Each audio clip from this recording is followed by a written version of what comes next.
Good evening and welcome to this important discussion about if Satan and demons are personal beings with Jonathan Burke and Sir Anthony Buzzard. I'm Tracy with Kingdom of God Ministry and Missions, and I will be moderating this discussion. The format for this evening is going to be as follows. We will have a 5-minute opening for each of our gentlemen, then a 40-minute discussion back and forth. Then we will end the discussion with a 5-minute closing statement from each of them. And then there will be a 30-minute audience Q&A. And please type your questions into the chat and make it clear that it is a question for either Jonathan or Anthony, and also keep them succinct.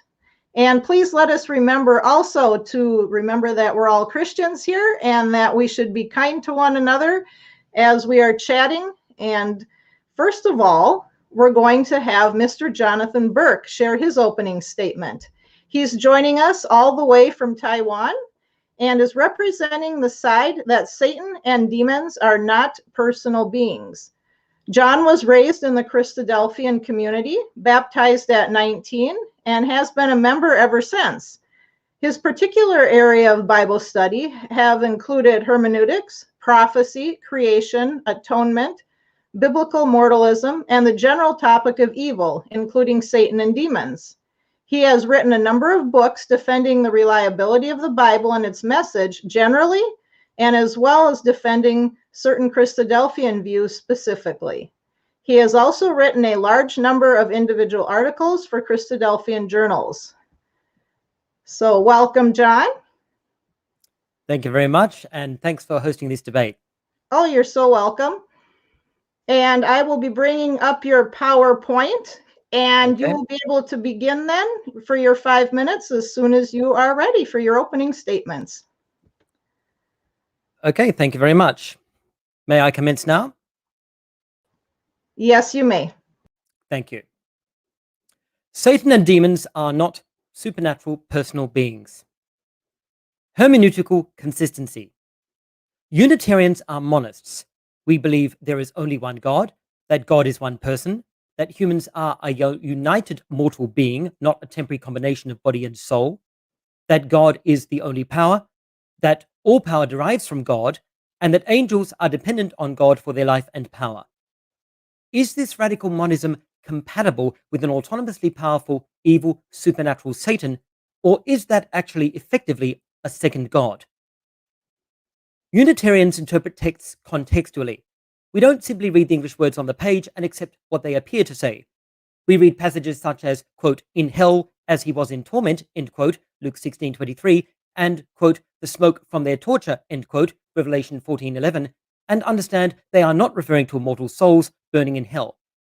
Likewise, we read passages such as, quote, the Father and I are one, end quote, John 10:30, and, quote, my Lord and my God, end quote, John 20:28, and understand they are not saying Jesus is God. So figurative readings are standard Unitarian practice, even for passages which look like basic narrative, such as Jesus' story of the rich man and Lazarus. Unitarians harmonize the Testaments. We believe both Testaments teach one God, who is one person, a human Messiah, who is the Son of God, humans are mortal, and God's kingdom will be on earth. We find human Satans and an obedient angel Satan in the Old Testament, so should we expect to find just one evil angel Satan in the New? We find no demons in the Old Testament, so should we expect to find them in the New? Sociocultural context. People make assumptions about what words like Satanas and Diabolos mean in the New Testament, but how were they used in literature written before the Christian era? The Hebrew Satan and Greek Satanas are used of the inclination to sin in Sirach 1:27 and 2 Qumran texts, Prayer for Deliverance and Baki Nafshi. They're used as common nouns in 1st Enoch, the Book of Jubilees, several Qumran texts, and the Testaments of the 12 Patriarchs. They're also used for an obedient angel in 1 Enoch. The Greek Diabolos is used of humans in 1 Chronicles 21, Esther 7 and 8, Psalm 108, Wisdom of Solomon 2, and 1 Maccabees 1. It's also used as a common noun in Job 1-2 and Zechariah 3. Note that even though it is always used in the form the Diabolos, it never refers exclusively to just one single being. So the term the devil doesn't prove the existence of one single being referred to as the devil. The Greek paraidzone, the tempter, and poneros, the evil one, are both used in the New Testament, but are not found in Second Temple period pre-Christian texts. So there's no evidence they referred to a supernatural evil being called Satan. Importantly, there are pre-Christian and even Christian era sources showing that not all Jews believed in supernatural evil. Some sources, even when they used words such as Satanas and Diabolos, rejected such beliefs. Bernard Bamberger notes that the books of the Maccabees, the Wisdom of Sirach, 2 Baruch, and 4 Ezra rejected belief in supernatural evil. He goes on to say such beliefs were never accepted by all Jewish teachers and that many pre-Christian Jewish commentators rejected them. So by the time we reach the New Testament, we can't simply assume the meaning of words such as Satanas and Diabolos. There was no single belief in a single supernatural evil opponent of God and tempter of humans with this name. Consequently, Guy Williams and Antti Lato write that there was no standard Jewish Satan figure or belief, and that no Jewish tradition of a supernatural evil being called Satan was present in first century literature. This is particularly important when we read the wilderness temptation of Jesus. Mark Strauss says there are no clear parallels to this event in the Old Testament or Judaism. As a result, we cannot simply assume that it represents a typical belief in supernatural evil being who tempts people. Scholarly literature. Please note this is not an appeal to authority. Just because scholars say something doesn't mean it's true. But it is worth noting how mainstream scholarship has radically changed its views on Satan and demons in the Old Testament in particular, just as it has largely abandoned the idea that the Trinity or a mortal soul are taught anywhere in the Bible. Scholars recognize that the traditional understanding of Satan is nowhere in the Old Testament. A.T. Lincoln says Satan only appears 3 times, never as a cosmic adversary. Herbert Wolf says the Old Testament Satan was not the Satan of later Judaism and Christianity. Marvin Tate says no Old Testament passage depicts the typical Christian view of Satan, and that in this sense there is no Satan in the Old Testament. There's a scholarly consensus that the Satan and demons of popular theology are not in the Old Testament. Consequently, if someone finds them in the New, we must ask where they imported these ideas from. Many scholars also interpret Jesus' wilderness temptation in a non-literal sense. Blomberg, Evans, Twelftree, Borg, Wright, and Witherington interpret it as a visionary experience. Collins, Dunn, Best, and Liu interpret it as a symbolic description. Dunn and Liu also suggest it's a dramatization of Jesus' life struggles with his adversaries. Lax and Keswick interpret it as depicting Jesus' inner temptation, the view I hold. What can we say of Jesus' view of Satan and demons? Gary Ferngren says Jesus didn't share the first century Palestinian demonology. Very importantly, he says the Gospels don't record either Jesus or the Gospel writers' explanation of demon possession. Other scholars agree. Clinton Whalen says Luke characterizes exorcisms as healings, and in Luke, illness is never described as caused by demons. Torsten Lofsted writes that some commentators believe John's devil is a literary personification of sin. John Thomas similarly comments that neither James nor John attribute illness or disease to Satan or demons. James Dunn and Graham Twelftree say that New Testament writers had no clear conceptualization of particular entities and that no clear concept of demons is found in the Gospels. They also say some cases of apparent demon possession in the Gospels, such as Mark 9, are examples of pre-scientific explanations for illnesses we now understand. Nevertheless, they warn against disregarding the, quote, spiritual dimension, end quote, of the illness, without explaining exactly what this means. New Testament, Satan and demons. Certain New Testament passages identify Satan either as a human being or as a person's natural inclination to sin. In Matthew 16:23, when Christ says, quote, "Get behind me, Satan," end quote, Peter is the Satan, the adversary. In Acts 5:3, Peter says to Ananias, quote, "Satan filled your heart," end quote, and then says, quote, "You contrived this deed in your heart," end quote. The parallelism shows that the Satan is Ananias' own inclination to sin. Certain New Testament passages are difficult to reconcile with a supernatural evil being called Satan. In 1 Corinthians 15:5 and 1 Timothy 1:20, why does Paul command that people be handed over to Satan in order to correct them? In 2 Corinthians 12:7, what is the messenger of Satan that was sent to Paul, apparently from God? Notice how demons are found almost exclusively in the Gospels of Matthew, Mark, and Luke. By the time we get to John, there are only 6 references to demons. 4 are spoken by Jesus' opponents, accusing him of having a demon. 1 is spoken by Jesus when he says, "I do not have a demon," and 1 by people who agree he doesn't have a demon. In John, there is no demonic possession, and there are no exorcisms. Scholars have noticed this curious pattern. James Dunn and Graham Twelftree ask why John totally disregarded Jesus' exorcisms. Twelftree suggests that Christian interest in exorcism waned over time, which is definitely true, but he doesn't explain why.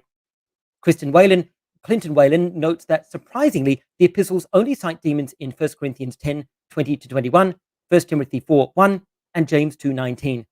All this makes sense since the Synoptic Gospels were written as preaching aids for teaching potential converts and immature Christians, whereas John's Gospel, written for mature Christians, contains no belief in demons.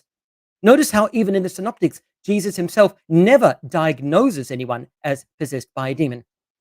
Outside the Gospels, demons are only identified as the foreign gods of the heathen, which is the Old Testament definition of demons in Deuteronomy 32:17. Quote, "They sacrificed to demons, not God, to gods they had not known, to new gods who had recently come along." End quote.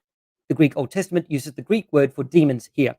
In Acts, the word is only used once, in Acts 17:18, when Paul's Greek audience uses the term to refer to foreign gods.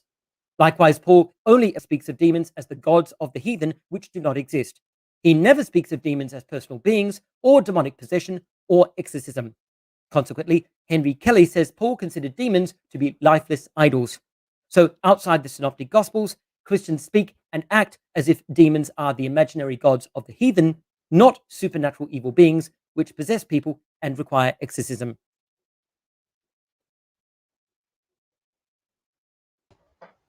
All right. Thank you, John. Sorry, I think I misunderstood you at first when you said we had 10 minutes for the debate. I thought you meant we had 10 minutes first Each? and then a wrap up after. Oh, okay. So, Yeah. sorry, I misunderstood that. No, that's okay. That was good information. And timing we'll wasn't just too give bad. Anthony a little extra time if he would like to Yeah, that's a good idea. make Yep. some extra comments into what he has prepared. And so I will take you off and bring Anthony up here in a minute. So next we'll have Sir Anthony Buzzard, and he's going to share his opening statement. He's representing the side that Satan and demons are personal beings. Anthony was born in Surrey, England, and educated at Oxford University and later at Bethany Theological Seminary. He holds master's degrees in theology and modern languages. Retiring after 35 years on the staff of Atlanta Bible College, he continues to write and teach, fulfilling a lifelong desire to make the best of Bible scholarship available to the wider church-going public.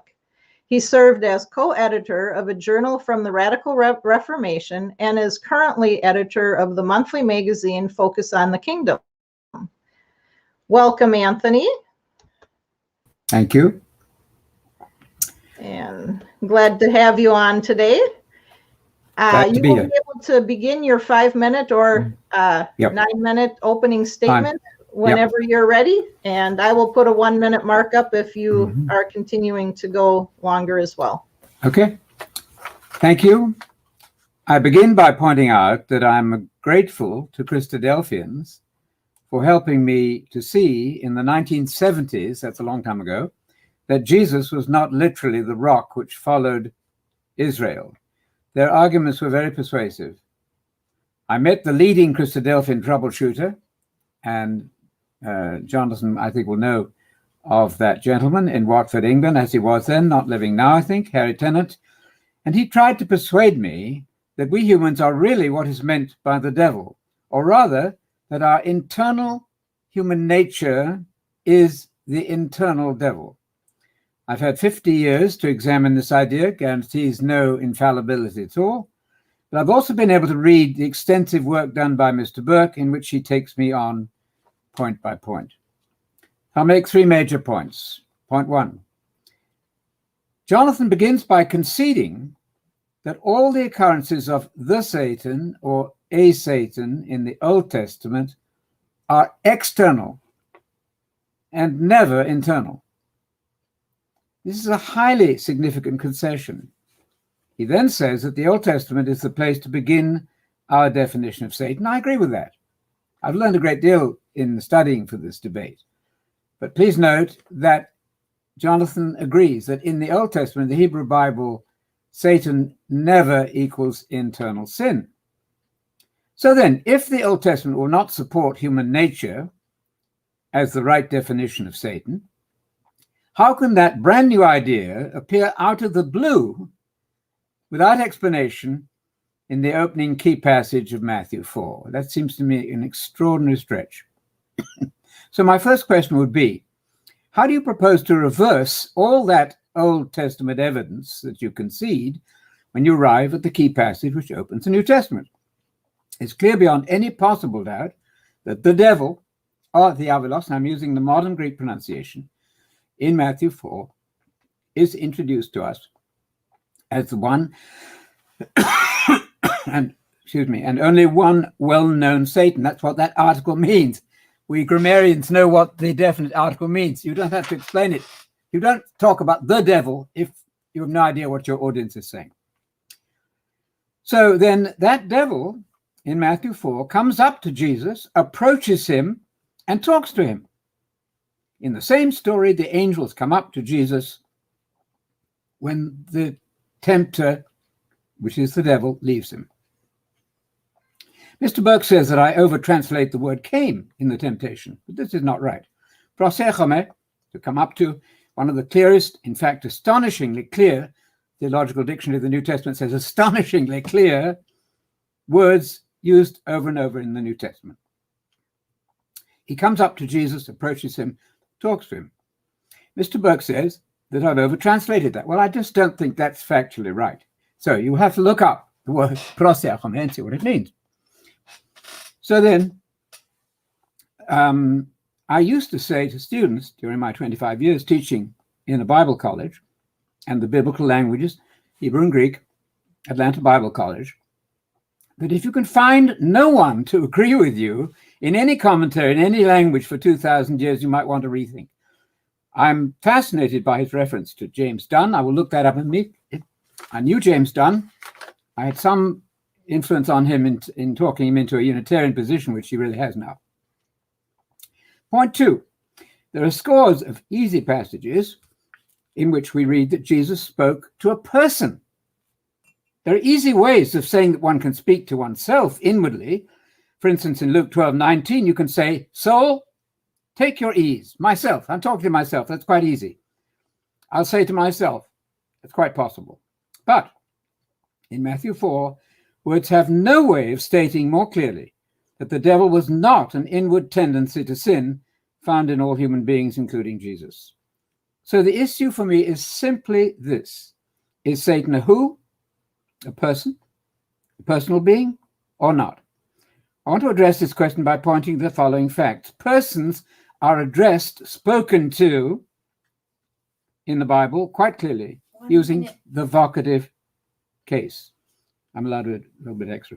Satan is so addressed as a person, and the demons are addressed as persons too. No difference. Therefore, Satan's a person, because you cannot address a personification, and a personification doesn't speak to you unless he can show me examples. Wisdom, for example, is not ever in conversation with us. And wisdom is a good example, which is granted by my friend here as a personification. God and Jesus both conversed with the devil, therefore the devil is a person. There's an easy way of describing in our New Testament a person as functioning in some way. Matthew describes the Satan as one who tempts, or pirazon. I'm using modern Greek pronunciation. Satan is the tempting one, the one who tempts. Scores of such present participles, masculine, designate persons. Satan is the one accusing. Persons are called by name in Scripture. Jesus is the Son of God. The demons recognize that he's the Son of God. How do they manage that? The word spirits, used absolutely by itself, almost exclusively means angels or demons. So these are proofs that Satan's a person, simply the grammatical facts, the language facts in front of us. I can add that in the parable of the sower, you have the parallel between the devil or diabolos, Satanas, Satan, and the third one is oponeros, the masculine person, evil one. There you've got it. A wonderful conglomeration of three self-interpreting phrases. So Mr. Burke tries to establish a case for saying that Jews spoke of the evil inclination in man. But where's that in the Bible? I notice a lot of quotation outside the Bible, by the way, in his opening statement. We have to deal with that. And the devil is not equated with the evil inclination. New International Dictionary of New Testament Theology, edited by Colin Brown, a good friend of ours, who was a flat-out Unitarian as we are, although he might not have said that publicly very clearly. Point 3, finally. I have to disagree with Mr. Burke absolutely when he attempts to tell us that Matthew, Mark, and Luke are written only for uninstructed Christians. Who said? You imagine that, sir. That cannot be right. Matthew, Mark, and Luke are the central information about the teaching of Jesus, which is the essence of Christianity. So then, once we accept that the word the Satan or the devil never on any occasion means internal tendency to sin, it must become easily clear that the Satan or Satan is the personal name of a personal evil being, the devil. Thank you. Thank you, Anthony. And we will bring John back on here. Mm-hmm. And we will begin our 40-minute discussion, and Jon and Anthony will take turns asking each other questions. And we just want everyone to remember that this is for your benefit, the people in the audience, that most likely these two gentlemen aren't going to change their minds and they won't talk each other into that. But the discussion is for those of you watching and those who will watch in the future. And hopefully we can give you a clear idea to each side so that you can draw your own conclusions. And so, John, you can begin by asking Anthony a question and then just dialogue back and forth. And I will give you a 2-minute warning or come back on when we have a last question. Okay, so would you like me to start with a question or Anthony? Yeah, it's you. Oh, okay, thanks very much. Anthony, leaving aside the Bible, which Second Temple period or earlier sources are an accurate representation of your view of Satan and demons? Well, my answer to that is I'm not interested in that. This is a Bible discussion.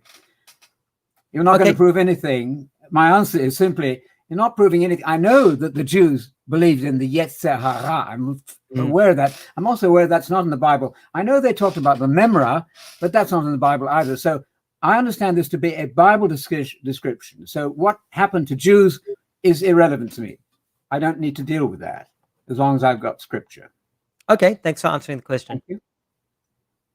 It's a good question. And these are all good questions. You've given us a lot of thought. I fully understand that. And I'm very, very pleased with Christadelphians in terms of their Unitarian faith. That is, and I want to say I appreciate all your work in that regard. I think it's magnificent what you've done, especially with the doctrine of the kingdom and the Abrahamic gospel. I think that's just magnificent. Well, it is for us. It's very, very compelling, as you know, and for you too, which is great. Okay, so I'm asking Jonathan a question now, right? Yep. I am right then in you're saying clearly that there is no internal Satan equals human nature example in the Old Testament period. Not in the word meaning the word Satan, no. But I do know that the word was used in that sense in the intertestamental era. So the concept was well established by the New Testament, and it's derived, of course, from Genesis 3 and Genesis 6. Okay. So again, though, you're appealing to something outside of Scripture. You're saying that it was well known in that your view was well known in the intertestamental period. Therefore, the Bible has to reflect that. That seems to me a bit of an assumption. Again, if I limit myself simply to Scripture, which I know many scholars would think is naively stupid and simple, and you'd come under that condemnation too. But if I just work with Scripture, I don't find the Yetzer Hara or anything of that intertestamental period. I don't have to explain, I think, why that has affected what they say in the New Testament. Okay, maybe. So yeah, go ahead. I'm not sure what you're saying. Are you saying that you don't see the Yetzer Hara in the Old Testament, or you don't see it as addressed as Satan in the on the Old Testament? I'm saying that I don't think that Yetzer Hara is not found in the New Testament at all, nor is it found. That phrase, Hebrew phrase, as far as I know, doesn't exist. So that becomes an external, extra biblical idea that you say must be there because it's used in Matthew 1. That doesn't I follow see it. me. I see it as just another way of describing what is actually already in the Old Testament. The evil imagination, which is there in Genesis 6, for example, it's just Okay, another way of saying what's already yeah. in the Old Testament. Okay, now that's fine. Would you explain to me how the internal flesh devil definition is there in Genesis 6, please? Oh, well, it's right there in terms of the evil imagination of men's hearts, right there in Revelation, in Genesis 6, when God said that the thoughts of man were evil continually. That was, in fact, one of the cornerstone verses in the intertestamental era on which the concept of the internal evil inclination was based. Yes, but you've already conceded that that doesn't equate to the devil. You've already said that the devil or Satan is never ever the internal thoughts and heart. So you're making a connection there that seems to be illogical on your own basis. What I'm saying is that term wasn't used, but the concept was there, and I think that's the important thing. The concept is there in the Old Testament. Yes, it's just get a different name by the time we get to the New Testament, but the concept is right there, and that's why exactly why the intertestamental Jewish commentators found it there in passages like Genesis 3, Genesis 6, and even Zechariah. Yep. I would like to see a completely clear quotation that they say that the Yetzer Hara is exactly the same as the devil, which would mean then that the devil, as you agree, is not in the Old Testament as internal nature, but the idea is. I still want to see where they call that idea. You have a good text there in Genesis, very good. The imagination of the heart was very bad, but I don't see that equated with the word devil in the Old Testament, and nor do you. No, that's what I'm saying. You simply just, and because the word Satan and of course devil were generic terms, they weren't proper names, and so consequently, it's not a matter. It's really not a big deal to me that the word wasn't that particular word wasn't commonly used until the Second Testament, intertestamental era, because the concept is right there. Yeah, and it must therefore be true that what is meant in Matthew 4 is the Yetzer Hara, is your conclusion. Well, I think that is a natural reading given the socio-cultural context. I mean, it's using the language which Jews actually did use of that particular concept. Yeah. Okay, I see how that goes. I mean, you would be familiar, of course, with some of the intertestamental literature that I cited, for example, like the Qumran text, the Prayer of Deliverance, and the Baki Nashi, and you'd be aware of other texts like Sirach and 4 Ezra and 2 Baruch, identifying the Satan as the evil inclination.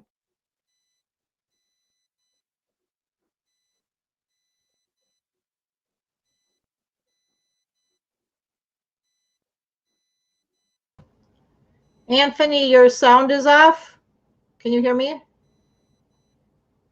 We can't hear you.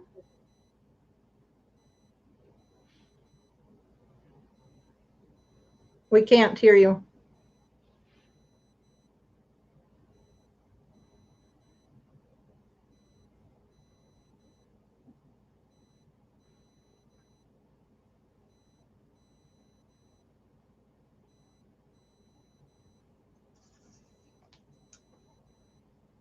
We still can't hear you.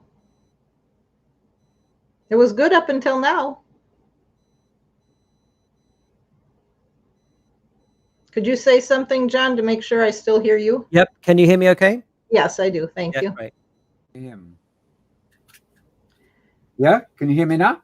Oh, yeah, I can hear you fine. Thank you. Yes, you may continue. Got it back. Thank you. I'm very interested in that point. I would like to see the actual equation of the word Hasatan or the Avalos with the Yetzer Hara. Again, it doesn't convince me entirely because it's outside the Bible. I think the Bible stands alone. When you say, if I may take you on this question, that Matthew, Mark, and Luke are written for uninstructed Christians, some peer review, please. I don't think anybody of our biblicist point of view would imagine such a thing. They would say the opposite. These are the absolutely foundational gospel of the kingdom text, the teaching of Jesus. And you seem to want to get rid of this. You have your critics, as you know. I won't sure. use my name. So I've been following very carefully what they've said also, but can you substantiate that? On what basis do you declare that Matthew, Mark, and Luke are not the absolute core of the teaching of Jesus for posterity? Well, I believe they are, and that's precisely why new converts need to know them. I mean, I wouldn't expect a new mature Christian to need to be told, 1, that Jesus was born, 2, where he was born, 3, details of his life, 4, his teachings. I mean, as you say, these are the core teachings. This is literally what you teach a new convert, and Luke himself explicitly tells us in his first few verses that he's actually addressing a new convert. Okay. So Theophilus, yes, I see that. Yeah, and so John then doesn't deal with demon possession. We're getting to the demon thing, of course, as well. So I can direct the question to you. Would you explain to me, how is it that a demon can have the knowledge that Jesus is the Son of God? That sounds to me like a personality.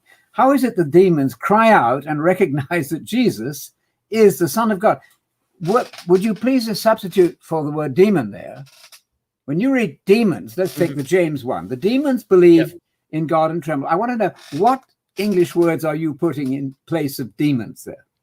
In James, I believe that's an ironic reference to the foreign gods, in the same way that older passages in the Old Testament speak of the gods of the nations fearing God, trembling, and bowing down. Oh, ironic. I didn't get any sense of irony. What commentary on James says this is ironic? You've done a tongue-in-cheek thing, I suggest there, which you made up to fit your system. But James doesn't say, now I'm talking ironically, nor in the passages at all. So that's a problem for me. That's okay, but I mean, Ezekiel and Isaiah don't say they're talking ironically either when they mention God's trembling and God's bowing down in fear of Yahweh.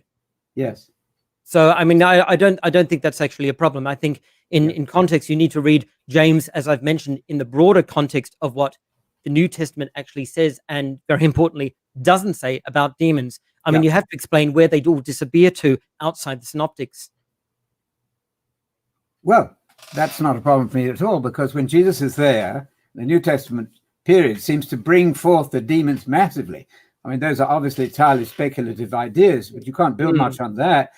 I'm struck with the fact that in the story of the boy who went into convulsions, I want to know why the demon was able to see Jesus coming. Well, actually, I think this is incredibly unlikely for evil supernatural beings. They tend to demonstrate to Jesus and to God the immense respect of a typical first century Jew. So, of course, I don't believe these people were demon possessed. I believe that it was actually the person speaking. And remember, of course, that I'm arguing that these synoptics were in their descriptions referring to what people believed as demon possessed people. Yeah, I see that. Why then do the writers, let's take Mark 9 and 20, why does he deliberately assign intelligent personality to the demon? If what you're saying is true, it seems to me he works hard against you there. I want to know why we have either and a masculine participle. Please explain that masculine participle in 920, Mark. Well, the same way that we would describe, for example, if somebody in Taiwan, for example, was speaking of a person who was demon possessed, and I referred to their demon possessed friend, I would refer to it in exactly the same way that they would, insofar as I understand that I'm approaching them from their personal belief system, and later, of course, I'm going to lead them away from that. But of course, from your point of view, exactly why is that the demon is addressing Jesus with this kind of respect? I mean, these demons are addressing with Jesus with this kind of respect. And as I've noted, we even have scholars such as Dunn and Twelftree who acknowledge that passages such as Mark 9 are clearly referring to a boy with an illness, and that this, in fact, is a case in which we should demythologize, as they say at the text, and understand that this is a pre-scientific way of describing somebody who actually had an illness that we understand today. And I mean, these are people who obviously are not on my side. I mean, Twelftree definitely believes in demons, although he finds it very difficult to explain exactly what they are. No, I see that. I understand that. It seems to me you've had to add a dimension here that isn't strictly in the text. If I didn't want you to believe that demons existed as intelligent beings, why would I go to all the trouble of giving that demon a masculine participle? This is an absensum thing, Why would I go to all the trouble? Luke, the doctor, who wrote more of the New Testament, if you exclude Hebrews, than anybody else, would have to say the Bible is misleading me here, because it clearly says there are demons. And I'm talking to Christadelphians over the years. I'm finding they don't know the difference between a payer and a payee. They don't know the difference between a demon-possessed person. Granted that the voice, the vocal cords of the demoniac are used. I've found this by experience. I've really had a great blessing talking to numerous Christadelphians. They're not able to describe, to define, at least satisfactorily for me, what's the difference between a demon and a demoniac? What is the difference? Well, the one is the demon, that is what people believe in, the false belief, and the other one is the person that they believe to be possessed by a demon. Yes. I mean, that's pretty simple to me. It's very simple indeed. But if I can just make a comment. On the point of the perspicacity of Scripture, the clarity of reading the words, I mean, this is exactly what I mentioned previously. We read words and terms like Jesus describing the rich man Lazarus. I mean, if Jesus is trying not to convince people that immortal souls can burn in hell, then why would he teach people the parable of the rich man and Lazarus? And Revelation 14:11, why would it describe, and passages like this, why would they describe these apparent people burning in hell, these people burning apparently in a post-mortem state? On the comment about Luke, for example, when you're describing about why Luke would describe this demons this way, it's significant. As I mentioned, Clinton Whalen says that Luke characterizes exorcisms as healings, which we would expect of a doctor. And in Luke, illness is never described as caused by demons. In fact, Luke 7:21, he says Jesus cured many people of diseases, sickness, and evil spirits. Likewise, Luke 8:2, some people had been healed of evil spirits and disabilities. Likewise, Acts 19:12, their diseases left them and their evil spirits went out of them. And then Matthew, of course, in 8:16, when it was evening, many demon-possessed people were brought to him. He drove out the spirits with a word and healed who was sick. And then Matthew says that this fulfilled the prophecy. He took our weaknesses and carried our diseases, not our demons. And of course, that also brings up Psalm 103, verse 3. It's another echo of that. He's the one who forgives all your sin, who heals all your diseases. So why don't they say that Jesus is a fulfillment of Old Testament prophecies of demonic exorcism? Well, first of all, they do distinguish between exorcism and healings quite often. But the more powerful argument for me is that you cannot use the vocative case. You can't call to a demon if it's impersonal human nature. How can Jesus say, "You evil spirit, come out of him"? I made my point earlier on that if you address somebody with a vocative case, that's a person. At least all the commentators that I've not read all the commentators. We can't, play commentators. I'm fascinated again by Don. I'm going to look him up very carefully. Colin Brown at Fuller is absolutely clear on my side of this argument. It doesn't make it right, but I'm not convinced, though, that you're avoiding the plural neuter verbs and participles. That seems to me to instruct us that the demons have personality. I find that very difficult not to believe. Well, the point is, of course, I'm not making my argument from grammar. I believe that it means what it says, when that people actually understood that to be, for example, a demon being addressed, and that's fine with me. But on the point of view of whether it's possible to address Yetzirah, for example, I was wondering, could I get my PowerPoint back on screen, please? Yeah. Tracy, thanks. Okay. Here's an example of, if you want to talk about the Yetzirahs, particularly the Yetzirah, this is an example of how we find the rabbinical literature referring to the Yetzirah. First, it is called a passerby, then it is called a guest, and finally, it is called a man. For it is said, and there came a passerby to the rich man. And of course, this is speaking of David's sin with Bathsheba. And the interpretation here by the Jewish rabbis is that this is actually a reference to David's Yetzirah. It says, he took this poor man's lamb and dressed it for the man that was come to him. And that's a rabbinical interpretation of 2 Samuel 2:12, obviously saying that this is the Yetzirah, describing it very clearly as a man who literally came to David.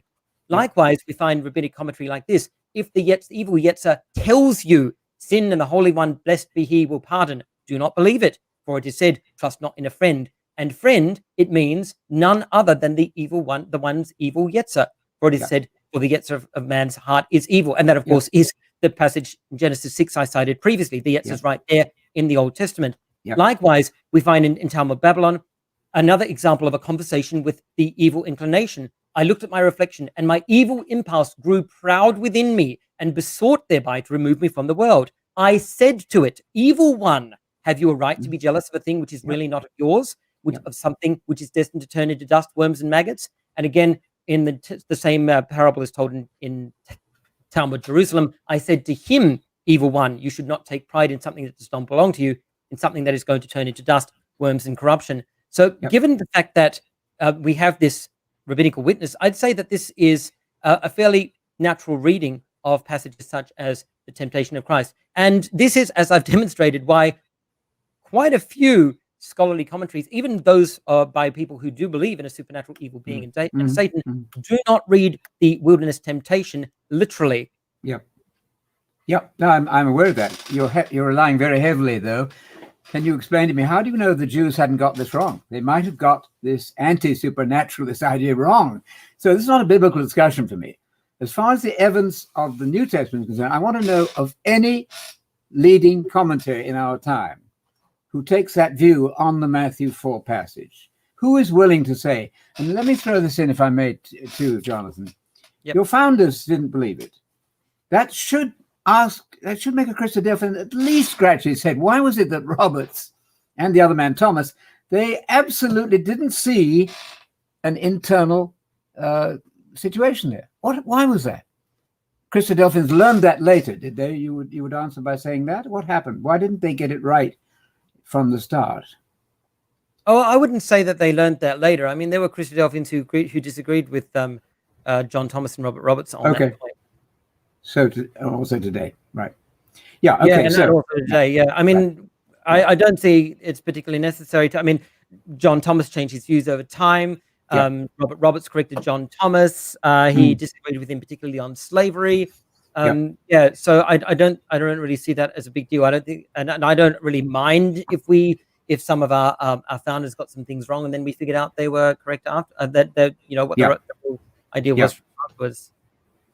So, but I have mentioned, for example, in most scholarly literature I cited on Jesus' temptation, I did actually mention that there were scholars who read it not only in the sense of a non-literal account, but also in terms of an actual belief in Jesus' internal temptation. I mean, I've got their visionary experience, a number of commentators, symbolic description, number of commentators, Jesus' life struggles dramatized, Jesus' struggles with his adversaries, and of course, the direct personal interpretation by Lax and Kesich. So this is not something that I've invented. This is not something that actually is unique to Christadelphians. And as I've demonstrated, it's an understanding which was accessible to a first century Jew, particularly since many first century Jews didn't actually believe in a supernatural evil demon or being called Satan. I didn't know that. They didn't believe that. But when you come to the devil in the New Testament, then it would be natural for that idea of an internal Satan, is what you're saying. That would be an internal Satan. Yeah, that's because that actually was a quite widespread belief. Okay. And importantly, there were very widely used words for a kind of evil figure, but they weren't Satan and Diabolos. They were words like Mastema or Shemael or Shamael. And why don't the New Testament use those if those were the words referring to this evil being? Yes. Well, why? Okay, I can come back and ask you, why does Paul use the word Beliar? Why does Jesus obviously believe in Beelzebub? He implies that he believes it. Why does Paul use that word, Beliar, as a proper noun for the devil? That doesn't sound to me like the impersonal flesh. Now, by the way, we must agree, and I totally agree with you. The Bible talks enormously about the flesh that's in us. You know, I know that what's in me is no good, and so on. There's no disagreement at all. The disagreement clearly is that that's what they call devil, and you've already conceded more or less that in the Old Testament that wasn't the case. So for it suddenly to appear as the obvious meaning of, with a different meaning in Matthew, is very difficult. So let me ask you, what is the meaning of prosechome? Well, I'll just Pros bring up a few erchome. lexicons here. I mean, Yeah. it simply means to come, and of course, it can mean come in a range of different contexts, including a literal or a non-literal context. And what is Okay, Thayers? if I can. Yeah, but which one is it? Let's look at Thayers. Let's look at pros erchome in the New International Dictionary of New Testament Theology. Massive, or TDNT, I'm sure you're using it, Theological Dictionary New Testament, the state of the art in words. What is the meaning of pros erchome? It's not what you said. It's not vaguely figurative. It's simply a very, in all of the other occurrences of it in Matthew, you wouldn't argue for a moment. The disciples came to Jesus. He came to the high priest came to him. It's perfectly obvious as to how Matthew, don't you see any difficulty in that at all, making it a figurative meaning? Yeah. No, not really. Firstly, because we both agree that the word means come, and that we both agree that it means come in the wilderness temptation passage. Tracy, is my PowerPoint presentation on screen now? Thanks very much. Okay, so let's have a look at erchomai in BDAG. Acerchomai, to happen with focus on initial aspect, happen develop of thoughts. For example, an argument arose among them, the disciples, Luke 9:46. Now, would you say that that's an inappropriate description of what happened there? Well, you're not talking about the right word. Well, that's okay. That's fine. I'm going through all the roots. Let's go to proserchomai. Pros erchome. What does that mean? Yep. Okay. Of inanimate things, come upon, transperative sense, something comes upon or over someone. For example, it quotes the shepherd of Hermas there, which I'm going to look into in a moment. Acerchomai, come into one's mind, and of course, proserchomai, of pain and pleasure, to be nigh at hand. Then, of course, in shepherd of Hermas, when I saw these things so ordered and no one in the place, I was amazed, and a fit of trembling seized me, and my hair stood on end, and a fit of shuddering came upon me. And there's proserchomai right there, because I was alone. And as I said before, I mean, all the other commentators that I've cited who still believe in a literal Satan and demons have no problem reading that word, understanding the Greek, and still believing that the temptation of Jesus was a visionary experience or a metaphorical description or some kind of other symbolic representation. So I'm not actually alone here. There's no problem with the word. We agree on what the word means, and it can absolutely be used to describe something that figuratively came upon somebody. Well, does it ever, according to Thayers, according to Begad, do they not say, first of all, it's used massively in a literal sense, and you wouldn't argue with 50 samples of that. Funny that you went to pagan Greek there. What in the Bible does pros erchome actually mean, according to Thayers, according to Colin Brown, a Unitarian like ourselves, and so on? According to Dunn, I don't think that the Bible uses a Greek that was different to what other people were using at the time, and both BDAG and LSJ and other standard lexicons agree on that. So I don't see the problem here. Well, none of them cite, for example, the wilderness temptation as an example of something literally coming on somebody, or demonstrating that this can only mean literally. And I mean, quite honestly, obviously, these lexicons say that this does not have simply a literal meaning and can never be used of anything figurative. I mean, they say the complete opposite.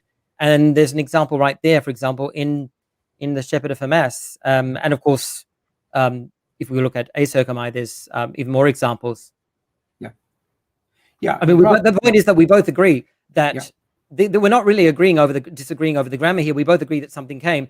The difference is what we believe that came. Well, it's the meaning of that word, and I don't think you've given us a biblical definition of pros erchome, particularly in Matthew. Allow Matthew to use the word consistently. Where in the Gospel of Matthew does he ever mean anything other than a physical approach? You say the word came. No, it's not came. Pros erchome is not just erchome, it's pros erchome. He came towards him. You didn't like my translating that way. Well, many translations, of course, render it that way. So where in the Bible, leave alone Greek literature for a moment, where in Matthew is there anything like thoughts arising in my heart and so on? I don't find that. So you've gone outside. I don't actually need to. I mean, the only thing I've gone outside is to demonstrate what the word actually means. And as I've said, I mean, you're not actually just arguing with me here. You're arguing with the scholars who can read that word, understand the Greek grammar, and still agree with me that it actually means something of an experience which was not entirely literal. It was a visionary experience, symbolic description, a dramatization, or even just Jesus' personal temptation. I mean, you have to explain how all those scholars can be wrong about the idea of that word. If that's what the word can only mean, then you have to explain why the lexicons disagree and why all these scholars somehow don't understand Greek. I mean, that's a pretty important point. No, of course they understand Greek, but you're still talking outside of Matthew. The first thing in our examination is those scholars aren't talking about outside Matthew. Well, please cite me a scholar who says that prosechome in Matthew 50 times doesn't mean a literal approach, coming to, not just coming towards, coming to. Where is your scholar who says this can mean figuratively ideas came into his head? One scholar. Well, I've actually quoted you a couple of lexicons demonstrating that, and I've even quoted a case of a text, a first century, a second century Christian text actually saying that. But again, you have all these scholars who interpret Jesus' temptation non-literally, so clearly they don't see the problem with the grammar that you're having here. They don't believe that that word used in Matthew in this place actually necessarily means. I would love to see those. If you'd put them up on your PowerPoint, I want to see a scholar referring not to anything other than Matthew. Matthew's use of prosechome 50 times. A scholar, but we're not talking about all the other 50 times. We're talking about how it's used here. We obviously understand words according to people, how they use them. If I say I'm mad about my flat, you're not going to understand me. Okay, but Luke only uses ace erchomai once in 946. I'm talking about Matthew. Argument who rose among them. So I don't think that's a big deal either. I'm talking about Matthew. I know, but Matthew. I mean, but the same principle applies. Why can't Matthew use this word here in one of its many senses, just like as he used other words in their different senses in different contexts? I mean, context determines meaning, not numbers. And that's the point. You have to demonstrate either that this word cannot mean something in a non-literal sense, which the lexicons say it does, or you have to demonstrate that all these scholars are wrong to say that this was a visionary experience, symbolic description, a dramatization, or Jesus' own personal temptation. I mean, they know the grammar just like you do, and they know the lexicons just like we do, but they're coming to a dramatically different conclusion. According to them, the grammar is not the deal breaker that you say it is. So why don't they understand that? Well, I would love to see the evidence. If you sometime would send me. Sure, I mean, I've got a PDF of a lot of the stuff that I got in my PowerPoint presentation. I can send that to you later. I've mentioned that to Tracy. Okay. Tracy and Anthony, of course. Would you mind if I asked a question at this point? No, of course. Great. Thanks very much. We've talked a lot about Satan and demons in the Old and New Testament. Would you say that your understanding of Satan and demons is in the Old Testament? And if so, where? Demons, that's a Satan very and good demons, question. Well, the word Satan, of course, developed. It isn't the same thing all the way through. I fully grant that. There's a development. When we get to the end of Revelation, and Revelation is our final part of the canon, the definition is absolutely clear in 12:9 and in 20 verse 2. The devil is called. That in itself tells you it's a person, because the expression in Greek to be called something means that's your name. So the devil is named in Revelation 20 verse 2 and 12:9. Actually, 12:9 is even better. He's actually called. That phrase to be called throughout the Bible means your name. Could be a place, but when you're talking about persons, it's not an abstraction. You don't get called an abstraction. They don't talk about, say, wisdom, whose name is wisdom. We don't do that. So I want then the evidence, please, from you that calling Satan the ancient serpent, obviously, who is also the Satan, is also devil without the article, not a devil. When you don't have the article, you, as Gesenius says so nicely, you're talking about a proper name. So you'd have to show me that that's not true. I grant your point entirely, that you can have a Satan in the Old Testament. I know that. You can have a Satan, you can. But here we're talking about the original serpent, who is the devil. Okay, now, just before I answer that, my original question was, do you believe that, and we can come back to this if you like, do you believe that your understanding of Satan and demons is in the Old Testament? You don't have No. to answer. I mean, you can say yes or no right now, but No. and not. You don't have No, to of go course I into detail. don't. I do not. I say it's a developing thing, but the end of Okay. Revelation absolutely nails it. Okay. No. Now, would you like me to address the Yes. the point about Satan and demons? Okay. Yes. Right. Satan and the devil. So, let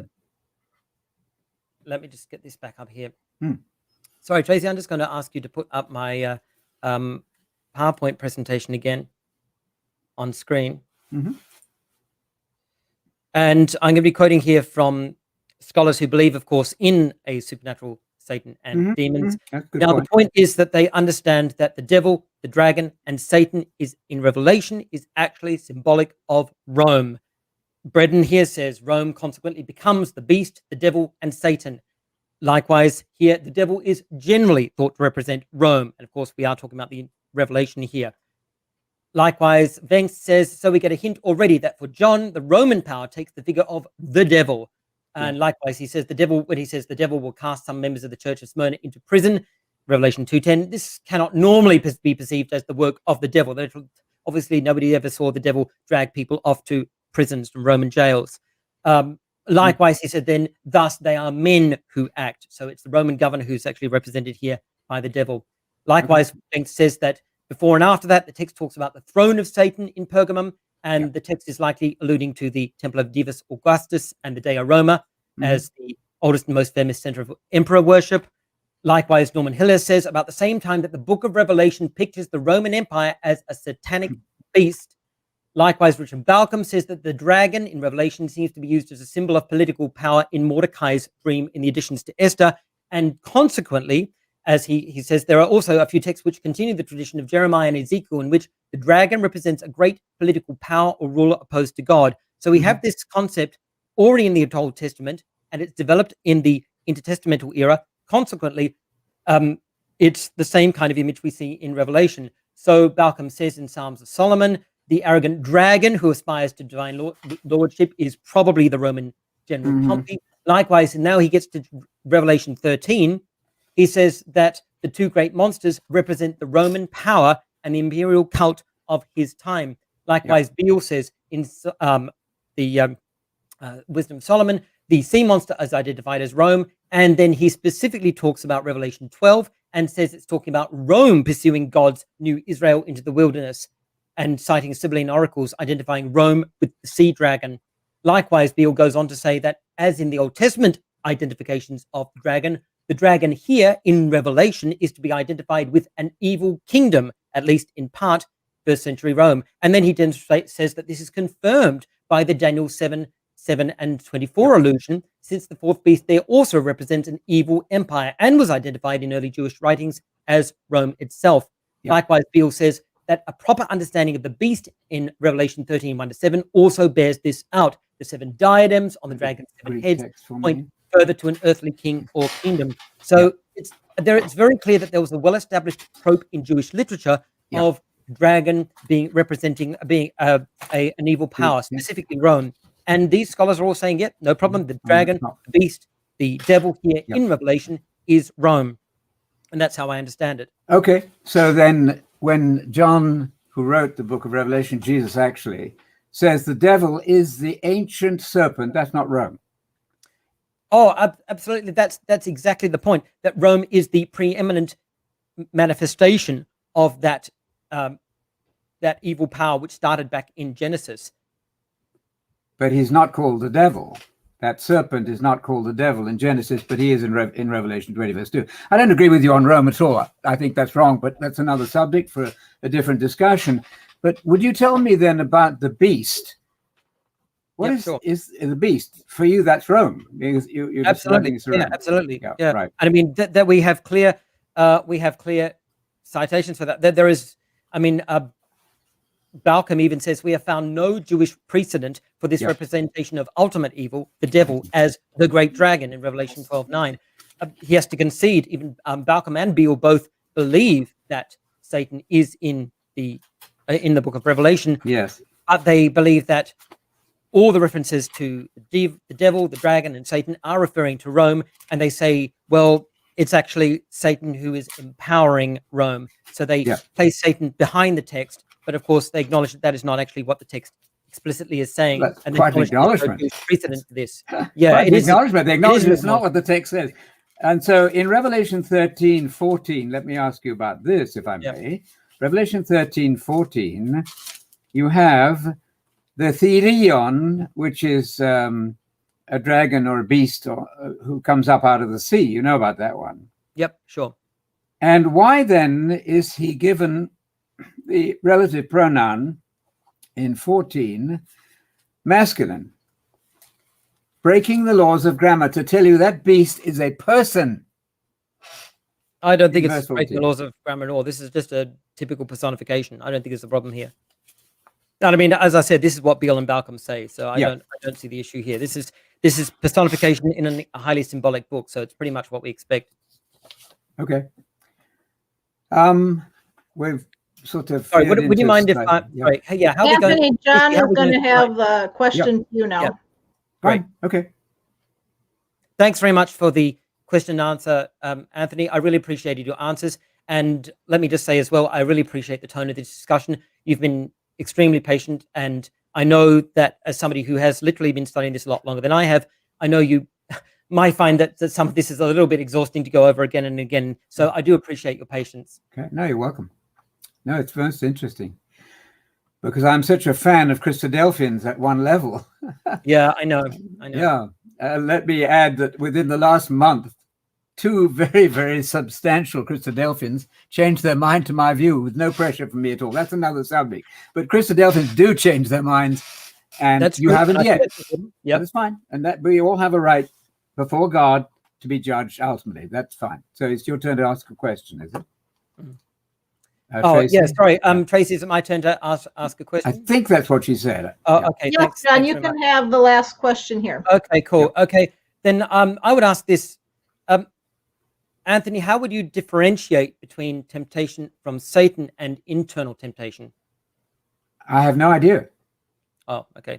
But I'm not living in apostolic times. I'm not living in apostolic times. So there are no apostles. There are no supernatural gifts to the extent of the apostle things. Completely non-question to me because I do not know. I mean, I can guess and I can surmise, but it doesn't matter to me at all. It's there in the text of Scripture. Right. That's my answer. I understand. Thanks. Would you say that? Would you acknowledge that first century Jews were able to tell when somebody was demonically possessed and when they were not? Would you say that they were able I have no idea what first century Jews knew. I know that Jesus clearly talked about, it wasn't tongue-in-cheek. It wasn't tongue-in-cheek. Well, I'm being ironic, you see. Jesus never diagnoses anyone as demonic possession. He only comments on what other people say about people being demonically possessed. Now, if we can't trust first century Jews to be sure if someone was demonically possessed, then we really don't know if these people were or not. Jesus never diagnoses anyone, and I think that's significant. Well, Jesus goes, he does. He speaks to the demon.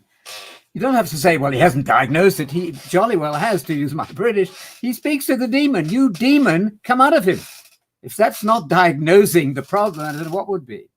Well, at the same time that the gospel writers sometimes tell us he spoke to the demon, sometimes tell us he spoke to the actual person. So it's clear that the gospel writers don't feel the need to make that distinction as clear as you're making. I don't see why it proves that at all. It shows quite clearly that you're speaking to the person and you're also speaking to the demon. They're not the same thing. Otherwise, payer and payee are confused.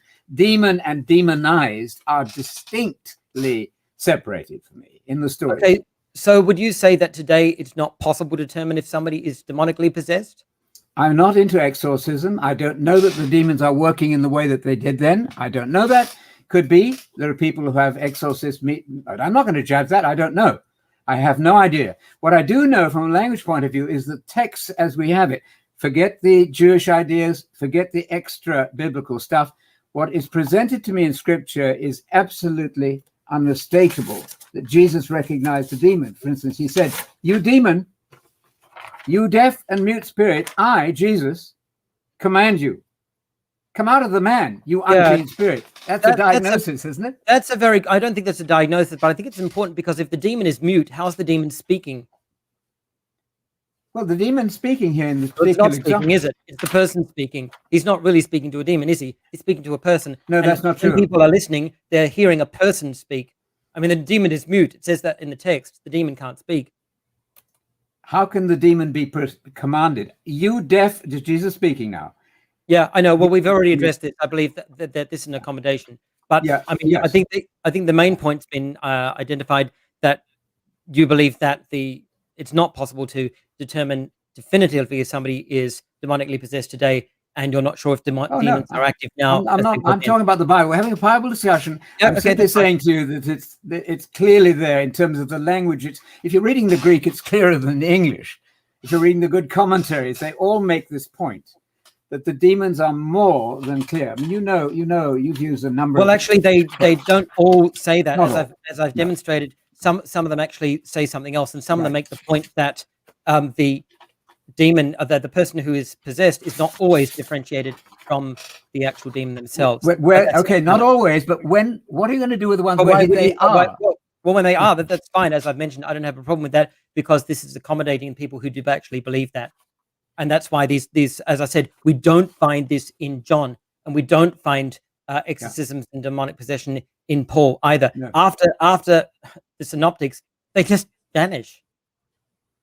But your whole theory that Matthew, Mark, and Luke were only for uninstructed, I mean, nobody's going to agree with you on that one. That is really extraordinary. You've sort of downplayed Matthew, Mark, and Luke. I don't think it's downplaying to say that this information in these gospels is so important that it's the first thing you teach to new converts or potential converts. I think that's. But it's not truth for us as much as the new convert.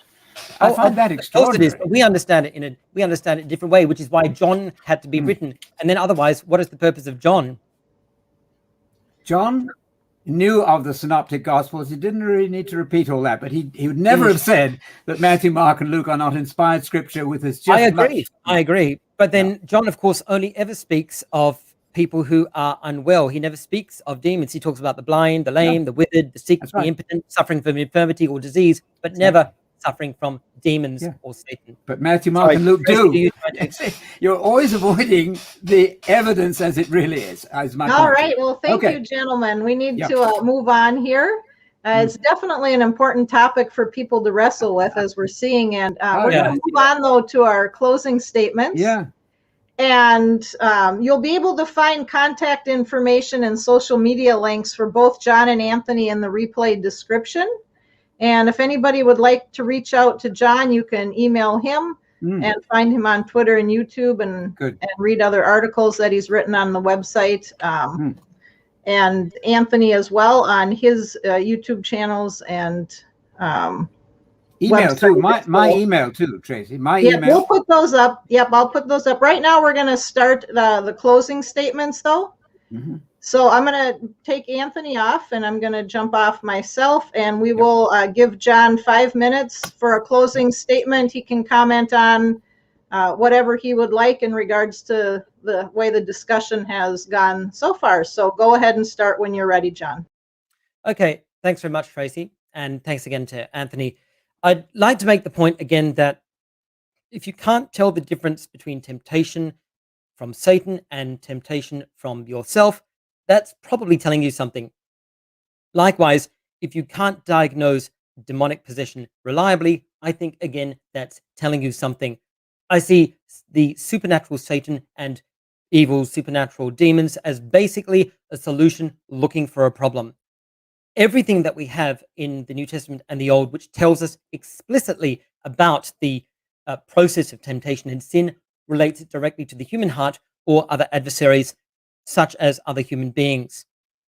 Why does the law of Moses never say anything about Satan or demons, or even purification from an unclean spirit? And a very important point, I think, is what is this, the good fruit of belief in Satan and demons as supernatural evil beings?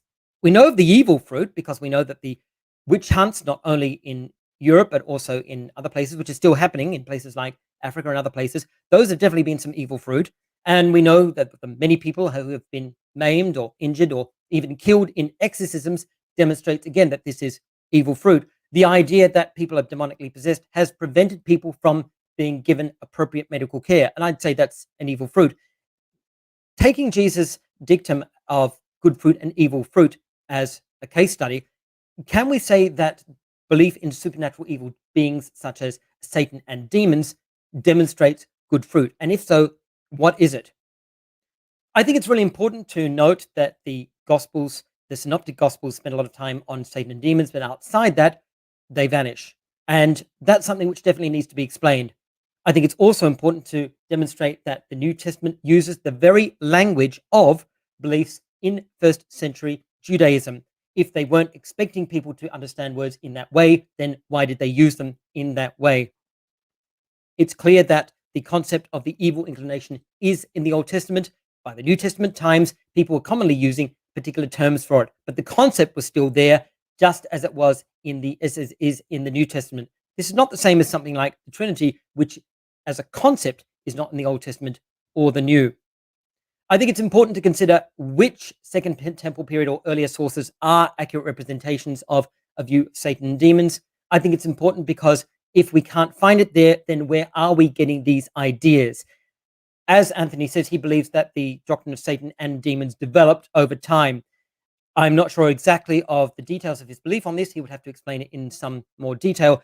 But you have to ask yourself, how can we be sure that this development was accurate? And where are we getting the ideas for Satan and demons in the New Testament? Does Jesus ever attribute temptation or illness to a supernatural Satan or demons? No, he doesn't. Why not? Why doesn't Paul? Why doesn't anybody else? What about the scholars that I cited? Again, it doesn't mean that they are right, but the fact that even scholars who do believe in a supernatural, even evil demon and Satan are saying these things demonstrates that they believe definitely that their beliefs are vulnerable to criticism and they are modifying them in some way. Lastly, I'd again just like to ask people, when you are tempted, does Satan come up to you, proseuchomai? Does he approach you? Have you ever seen people who are demonically possessed? Why does most of the New Testament read as if demons simply don't exist? And why does the New Testament, particularly in Romans and James, spend so much time describing the process of sin as emerging fundamentally within the human heart? Thank you, Tracy. All right. Thank you, John.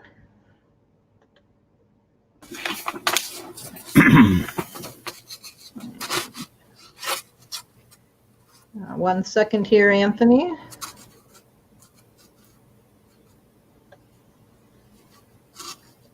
And I will. Are you ready, Anthony, to start your 5-minute closing? Yep, absolutely. All right. Yep. Thank you. Okay, well, that's been very stimulating. I'm glad for the work that John has done on all this. I will respond with, I haven't used scholars very much, except I will now read from Henry Alford, tremendous believer in the pre-mill kingdom. I mean, a magnificent scholar.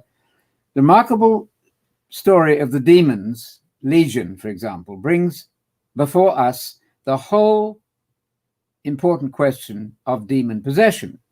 The gospel narratives are distinctly pledged to the historic truth of these occurrences. I repeat, the gospel narrative. Forget the rabbis, forget extra biblical stuff altogether. Don't play down Matthew, Mark, and Luke saying they don't really count.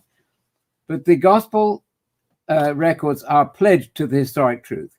Either they are true or the gospels are false. They form part of that general groundwork in which all agree. Nor can it be said that they represent the opinion of the time. The words are spoken by the Lord, in which the personality and presence of the demons is distinctly implied. These are just facts.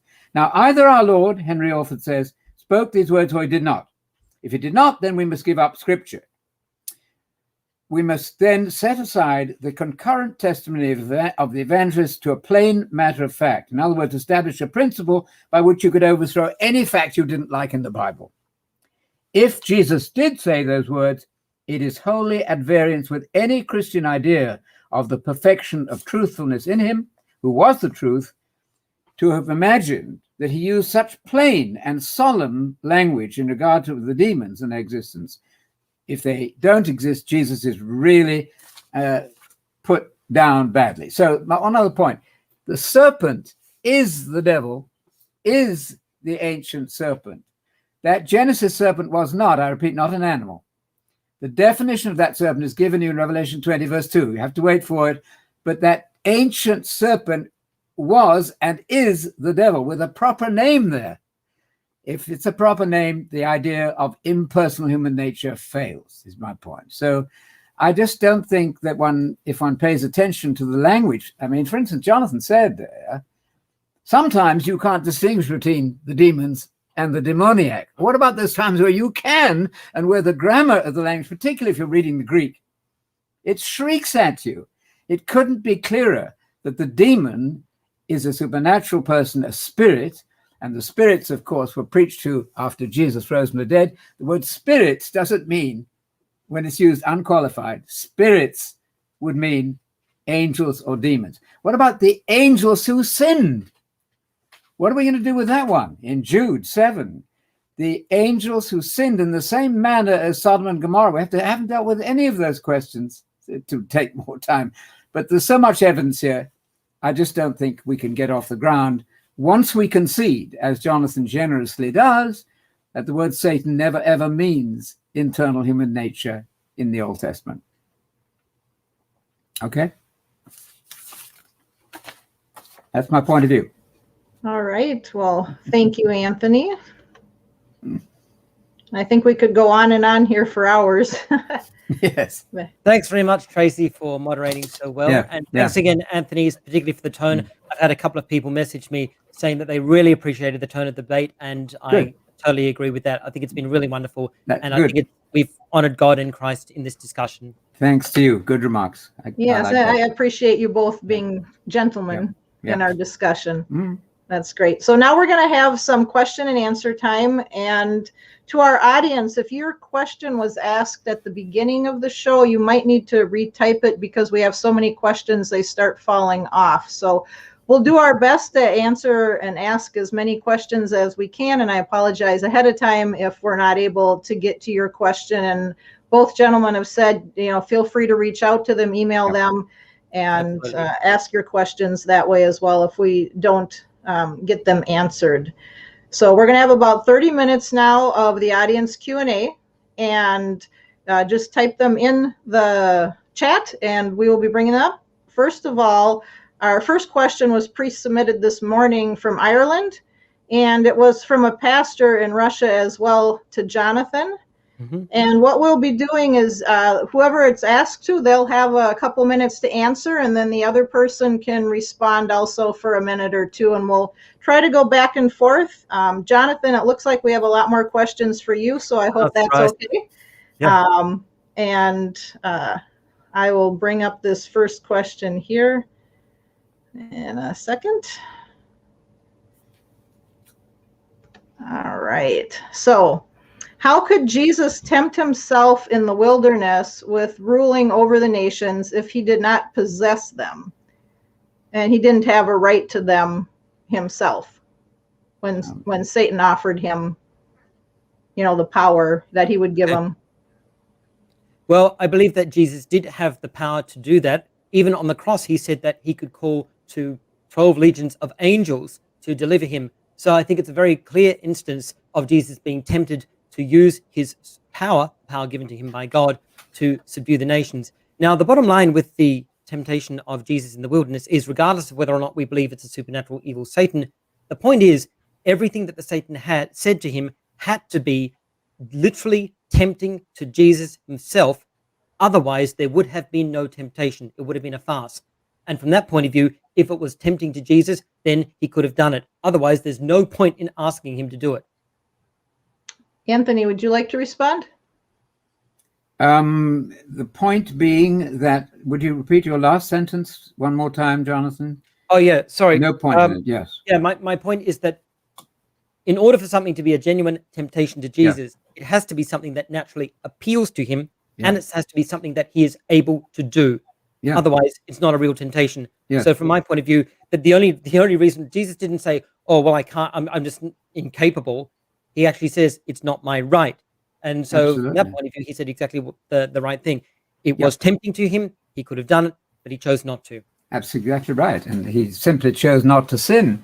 The temptation, and I agree with you, is meaningless if it couldn't possibly be. But the Satan, and we don't drop the article very carefully, the one well-known Satan said to him, if you are the Son of God, which you are, He didn't say, let's imagine you may be. If you are in fact the Son of God, why don't you do so and so? And Jesus answered him with scripture. He said, the Bible tells me I mustn't do that. I don't find that difficult. All right. Our next question here is the initial one that I was referring to. That was the second one that came in. So, Jonathan, can you provide a brief exegesis of Jude 9? It is clear that Michael is the archangel Michael. The body of Moses is the body of the prophet Moses. Satan is clearly an individual, not a group, and is presented as Michael, as an external supernatural being, not a group of Samaritans or other apostate Jews during the time of Ezra or Joshua. Would you please comment on Jude 9? Sure. I mean, the first point I'd like to make is that there's a whole raft of assumptions which have been smuggled into that question. It is apparently clear X, Y, Z. I think that needs to be established before the question can even be addressed. The fact that the person mentions this is a citation of Zechariah, and they actually mention that they don't believe it's saying the same thing as Zechariah, means that they're totally aware of alternative interpretations and are choosing not to accept them. I think that needs to be dealt with first. Since Jude is clearly referring to Zechariah 3, we need to look at Zechariah 3. Otherwise, we can't simply smuggle in references which aren't in the text. So from that point of view, that's what I think needs to be dealt with first. In regards to, like he was saying, though, that Michael is the archangel, so he's the archangel, and Moses, they were talking about the body of the prophet Moses. Mm-hmm. And so how is Satan, this is my understanding of the question, how can he not be an individual if these other two are individuals in the conversation?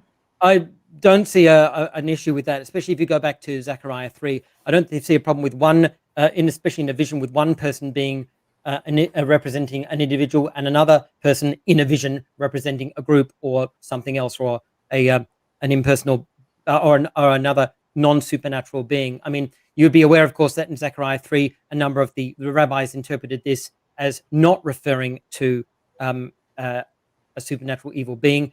Of course, in the Qumran literature, we have an interpretation of the Satan in Zechariah 3 as the evil inclination, and later rabbis interpreted either as the enemy of the Jews, or the like Sanballat and other local enemies, or as the community of opposers of Zechariah, or, of course, as the evil inclination. So okay. I think that the first thing that has to be established is that all those things that the questioner said are clear or are obvious actually have to be first addressed and demonstrated to be obvious. Secondly, the questioner really has to address Zechariah 3, which currently they're avoiding. Okay, Anthony, would you like to comment on that? Yes, I would appeal to Richard Barkham, by the way, who's a very good scholar on the Word Biblical Commentary on Peter and Jude. This is a reference to the Assumption of Moses. It's a non-biblical book, but it is inscripturated. It's given truth by the fact that Jude cites it. And there's a story there that's found, it's quite known, that the devil had a fight over the body of Moses, meaning the body of Moses. And that's a well-established story in the Assumption of Moses. Check it with any Bible dictionary. Use the great Bible dictionaries like Hastings and so on as your first line of resource. Hard to get to a theological library. Difficult to do any of this well if you don't have access to a theological library. So you need to be a little bit conscious of one's limitations. But Barkham deals with all this well in his book on Revelation, his commentary on Revelation, I think. But yeah, the problem is, of course, that text, the Assumption of Moses, and it has actually not been found, especially predating the Christian era. So it's not actually clear, and the scholars acknowledge it's not actually clear what Jude is citing here. But we do know there is a very clear reference, which everyone acknowledges, to Zechariah. I think that should be the starting point. Oh, I see. We'll otherwise, I won't. Yeah. Okay. Thank you. We'll move on to the next one here. For John as well. Please explain Satan being cast down to the earth, and by whom, whether it's past or present or future or whatever. There's different opinions on that. Okay, well, this is actually something I'd very much like to know. Exactly when was Satan cast down to the earth and by whom? If this is citing a Bible passage, then I can assume it's citing Revelation 12, which I already addressed. The dragon there, as Balcom and Beale acknowledge, is Rome, and the passage in Revelation 12 is a symbolic description of the pursuit of the body of Christ by Rome and Jesus' eventual deliverance of his saints. And that's the context. The symbolic representation of casting down of Rome is Jesus defeating the apocalyptic beast of Rome. Okay, Anthony, do you want to Yeah. add anything? I know some of these questions we both have addressed throughout the conversation. Well, not really. I think that's a good question. Milton is a great deal of trouble. So I should have said earlier on, I do not subscribe to the orthodox doctrine of Satan in many respects. So this is a reference to the future, because when Satan is cast to the earth, into the earth, by the way, then he knows he has then a short time to go. And that's 1260 days, which is the final half of the final septad of years. So that's the whole prophecy thing there, but it's not what Milton said. No evidence of him being cast out of heaven in Genesis. I don't see that. So I'm not espousing the orthodox doctrine in many respects. Yeah, I appreciate you saying that too, Anthony. And I know your funnily enough, your belief on Satan and demons is actually surprisingly closer to Christadelphians in a number of respects. And I really appreciate you identifying that too. Yeah. Okay, I have a question here for Anthony. I don't have it up on the screen. Sir Anthony, why does Acts 5:3 say Satan filled Ananias's heart, but the next verse says Ananias conceived the thought himself? Well, because both things are true. If you look at the whole Bible evidence, it is not true to say that sin equals the Satan. It's not true. So it's perfectly reasonable. Filling the heart, it comes from the Satan outside. That's not a difficulty for our point of view, as I see it. John, would you like to comment? I think it's pretty clear. As I've said before, the parallelism is very clear. And when we have a look at Paul and James and other New Testament writers describing the process of Satan, they say the process of temptation, it starts in the heart. I agree that Satan is not sin. As I said before, a common understanding in the New Testament era was that the evil inclination, or the evil imagination as it is in Genesis 6, was by that time referred to as Satan, or the Satan, or even the devil, the diablos, a development that happened in the intertestamental era. So I see the parallelism here as particularly strong for the reasons I stated previously. Okay. This one here, I was only able to get part of it on, but the Greek for the evil one is ho poneros, and the Hebrew word is usually translated as Satan. With this, can John elaborate on his belief that Satan did not exist in the Old Testament? And I'm sure that was addressed as well.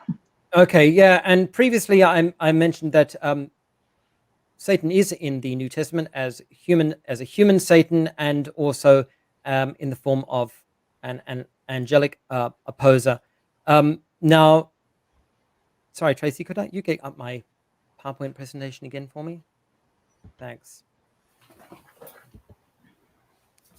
Okay, so the question is the Greek for evil one, poneros, and the Hebrew word usually translated as Satan. Okay, now, as I mentioned previously, that poneros doesn't actually have any pre-Christian witness as a reference to a supernatural evil being, particularly one called Satan. So when we find it used as the evil one in the New Testament, we don't actually have any merit for viewing it as something that was a term which was used to refer to a supernatural evil being. As I demonstrated, on the other hand, we do find rabbinic witnesses talking of the evil one, and even speaking to the evil one as the evil inclination to sin within people. Now, with regard to the Hebrew word usually being translated Satan, that's something I've already dealt with previously. The point is that the word Satan in the Old Testament is not used as a proper name, and there's a fairly strong consensus on this. Let me just bring this presentation up again. Sorry, Tracy, if I can just bother you again. Thank you. As scholars agree that this use of Satan is generic.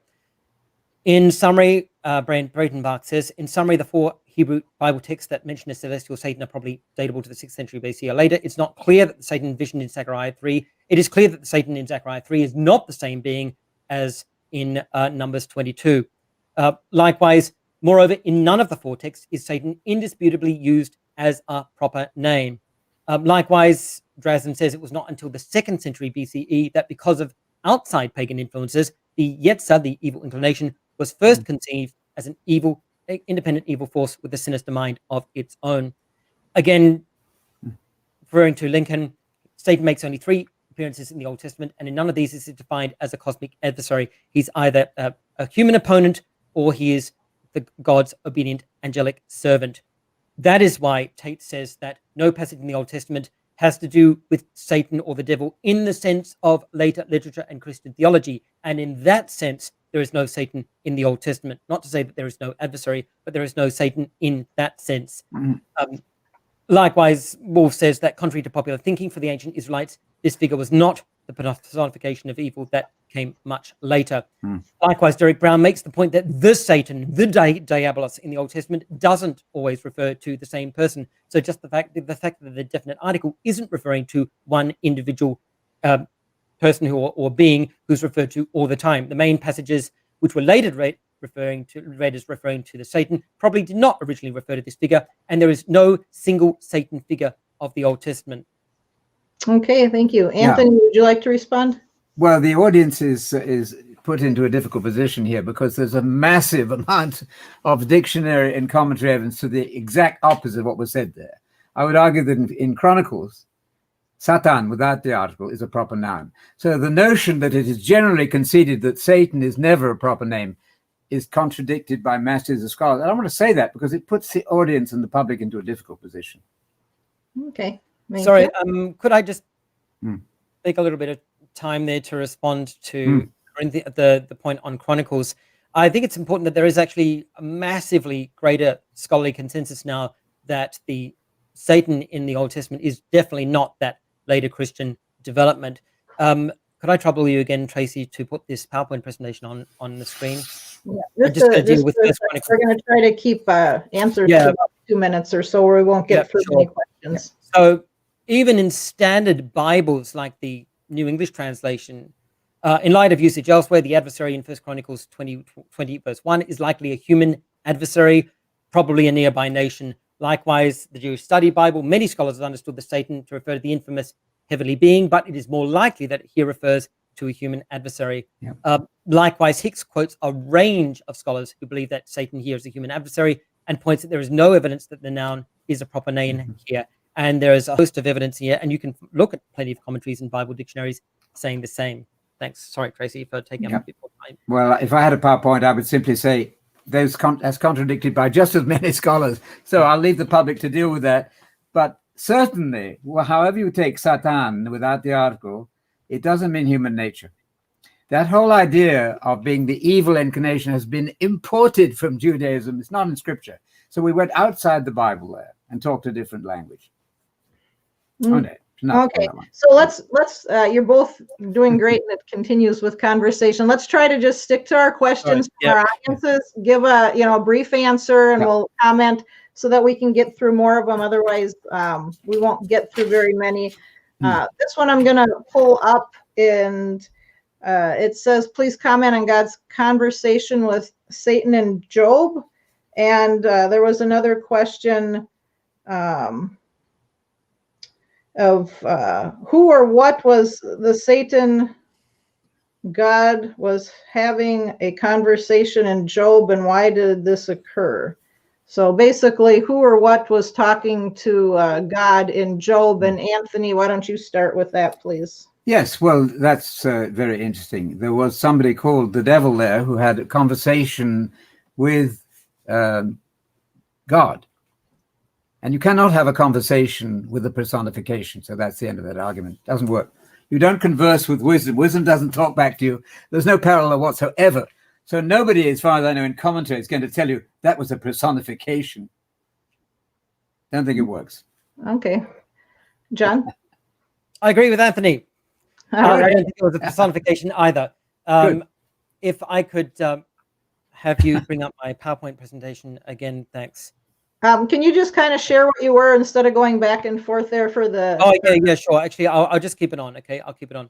So the point here is that there are varying views among scholars as to what this Satan was. But of course, they agree that it was not the Satan of later Jewish and Christian theology. So David Klein says that we note first the definite article appears before the term at the end of each of its occurrence in the book of Job. This fact prevents us from identifying the figure of the Satan with the Satan of later Jewish and Christian theology. Victor Matthews, in his commentary, likewise says that the word Satan here can be used of human beings or supernatural beings, even the angel of the Lord. And he says that the term does not take on the role of a personal name until the 2nd century BCE. Likewise, Hartley, in his commentary on the book of Job, says in Job it functions as a title rather than as a personal name, and the Satan may be the prosecuting attorney of the heavenly council. In other words, an obedient angel. I'm quite happy with the idea that this was a member of the sons of God in terms of the Hebrew community of worshippers, and that one of them was a jealous human. Okay. It's very important to note that throughout the book of Job, as several commentators note, Francis Anderson, for example, in the subsequent discussions, here I'm quoting Francis Anderson, the misfortunes of men are never traced to a diabolical foe, and it is impossible to believe that the purpose of this tremendous book is to teach us an explanation of evil that Job and his friends never think of, namely that human suffering is caused by the devil. Now, why doesn't Job or his friends or anybody else in the book of Job ever seem to understand that everything is being caused by a supernatural evil being called Satan here? The evil, even in the text, is only ever attributed to God, and nobody demonstrates any understanding of the supernatural evil being here called Satan. And of course, the Satan disappears after chapter 2. Yep. Okay, thank you. Can I comment on that very brief one sentence, please? You notice what Jonathan there said. It wasn't until the 2nd century BC that Satan became a proper name. But it did become a proper name, and I agree with him. I'm not going to use the argument from Job, but by the 2nd century BC, the Satan was a proper noun, and that's a person and not a personification. Okay. Anthony, could you please give an example of any possession account where a demon spoke?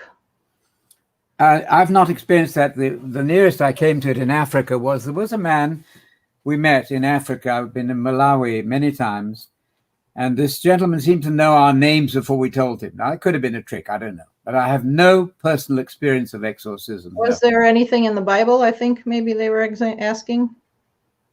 Give one example of any possession account where a demon spoke. The demon spoke in the Gospels all the time. We know that because of the grammatical agreement between demonia, which is neuter, and the verb speaking. It's much more obvious if you're reading the Greek. And that's difficult. I don't want to say that, really. But get some consultation with the Greek speaker, and you couldn't, if you wanted to say the demons are not the demoniac, you couldn't say it more clearly than they do. John, do you want to have a brief comment on that? No, that's fine. I think I've already addressed this, so yes. I don't want to take up more time. This question I want to bring up because I think sometimes people misunderstand. If the devil is real, I can blame him for all the wrong I have done. No, honestly, even I disagree with that. Even if it was a real supernatural evil being, you can't do that, because anybody who believes in an evil supernatural being also understands that human beings have personal volition. At least most of us do. So I don't think that's valid either. Sorry, Anthony. I totally agree with him. Absolutely agree with him. Don't ever say the devil made me do it. That is absolutely false and dangerous and wrong. I think that's a potential danger of this belief, but it's by no means a corollary. No, I agree with that. Okay, so someone in a comment before made a comment that the person had a mental illness. And so Lori Jane says, so a bunch of people in the day just went around faking having a demon, and Jesus rebuked the person then? Would you like to comment on that first, John? Yep, sure. As I mentioned previously, I think that these people were generally suffering from some kind of illness. I cited, for example, Dunn and Twelftree, who said that in cases such as Mark 9, we need to understand that the person was suffering from a mental illness or some other disorder, and that the people of the day, people around them, did not understand that mental disorder, and so attributed it wrongly to a demon. I don't think that Jesus rebuked the person. I think the gospel writers are giving us a description of the event which makes sense to the people at the time. Likewise, for mature Christians, John completely omits any reference to this. Those kind of beliefs are no longer necessary anymore. And I think it's a great example of how the New Testament writers and the earliest Christians demythologized these beliefs.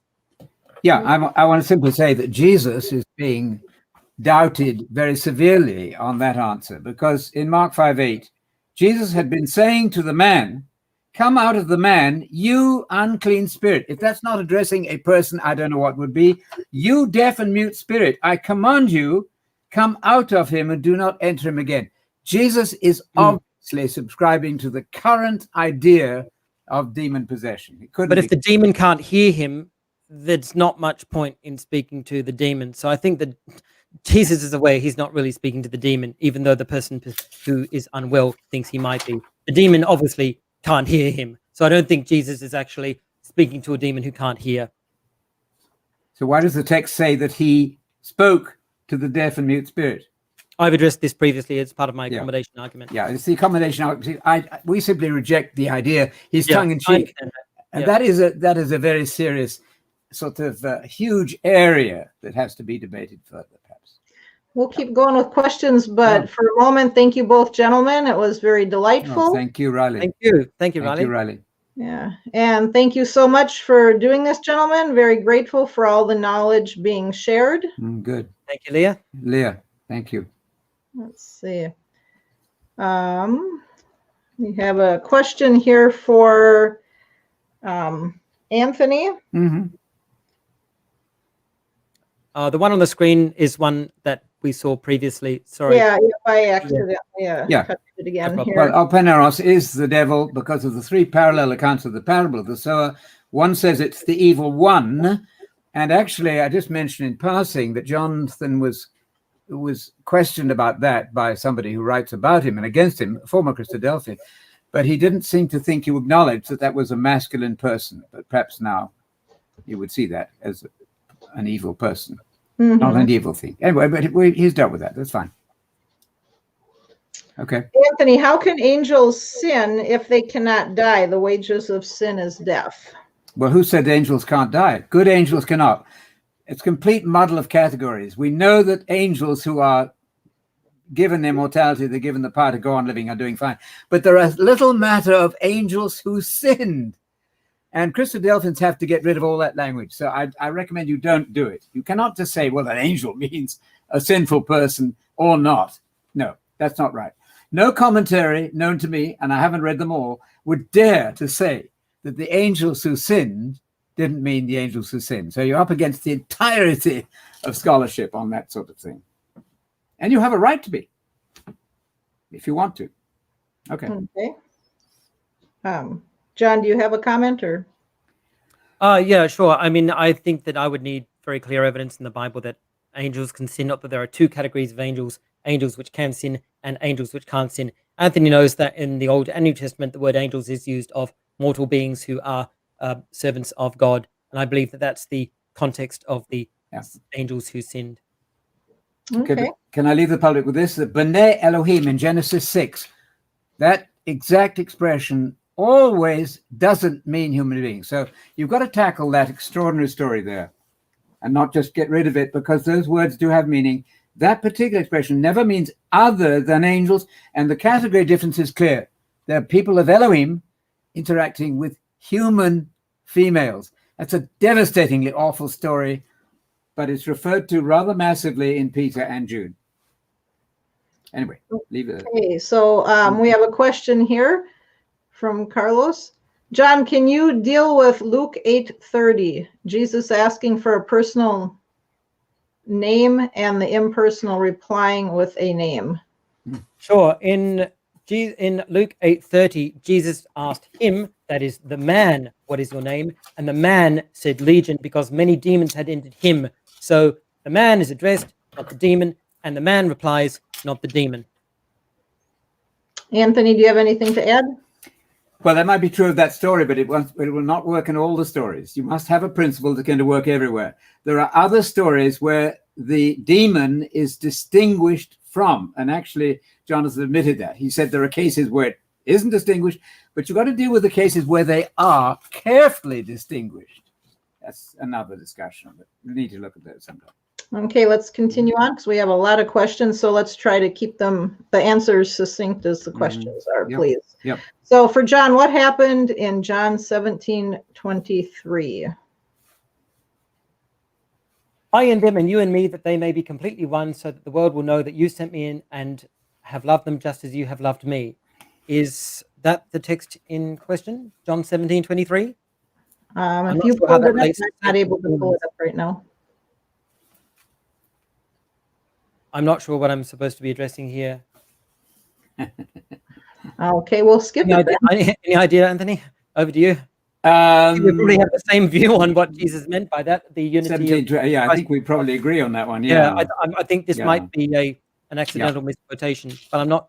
I'm not quite sure. Yeah.